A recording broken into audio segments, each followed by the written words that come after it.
அகற்றப்பட்ட செங்கோல். நீதிமன்றம் அதிரடி. கடும் அதிர்ச்சியில் மோடி. அதாவது மக்களவையில் இருந்து செங்கோலை அகற்ற வேண்டும் என்று மக்களவை சபாநாயகருக்கு சமாஜ்வாதி கட்சி எம்பி ஆர்.கே. சௌத்ரி கடிதம் எழுதியுள்ளார். அவரின் அந்த கடிதத்தில் சபாநாயகர் இருக்கை அருகே வைக்கப்பட்டுள்ள செங்கோலை அகற்ற வேண்டும். நாடாளுமன்றம் என்பது ஜனநாயகத்தின் கோவில். அரசர் அல்லது இளவரசரின் மாளிகை அல்ல. முடியாட்சி அடையாளமாக திகழும் இந்த செங்கோலை அகற்றிவிட்டு இந்த இடத்தில் இந்திய அரசில் சாசனத்தை வைக்க வேண்டும் என்று சமாஜ்வாதி கட்சி ஆர்.கே. சௌத்ரி கடிதம் எழுதியிருந்தார்.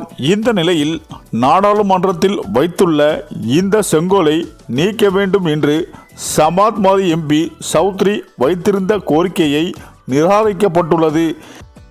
இன்று குடியரசுத் தலைவர் திரௌபதி முர்மு உரையாற்றி உள்ள நிலையில் அவரது உரையை புறக்கணித்த ஆம் ஆத்மி கட்சி முடிவு செய்துள்ளது. இதற்கிடையே குடியரசுத் தலைவர் உரையை புறக்கணிக்க ஆம் ஆத்மி கட்சி முடிவு செய்துள்ளது.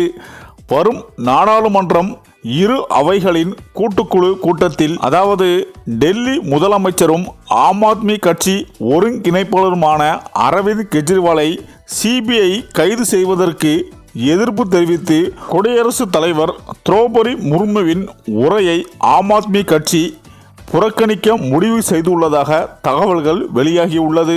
இந்த நிலையில் இது நீதிமன்றத்திலும் இந்த கோரிக்கை வைக்கப்பட்டது. நீதிமன்றமும் செங்கோலை அகற்றுவதற்கான ஏற்பாடுகளை பாஜகவிடம் அழுத்தமாக சொல்ல இருக்கிறதாகவும் தகவல்கள் வெளியாகியிருக்கிறது. இதனால் இந்த செங்கோலை வந்து நாடாளுமன்றத்துக்கு கொண்டு வந்த பாஜகவினருக்கும் மோடிக்கும் கடும் அதிர்ச்சியில் ஆழ்த்தியுள்ளது என அரசியல் வட்டாரங்கள் கூறி வருகின்றனர். சரி, இந்த வீடியோ பற்றிய உங்கள் கருத்துக்களை கமெண்ட்ல சொல்லுங்க. மேலும் வீடியோ பிடித்திருந்தால் லைக் பண்ணுங்க, ஷேர் பண்ணுங்க, மறக்காம நம்ம சேனலை சப்ஸ்கிரைப் பண்ணிக்கோங்க. நன்றி.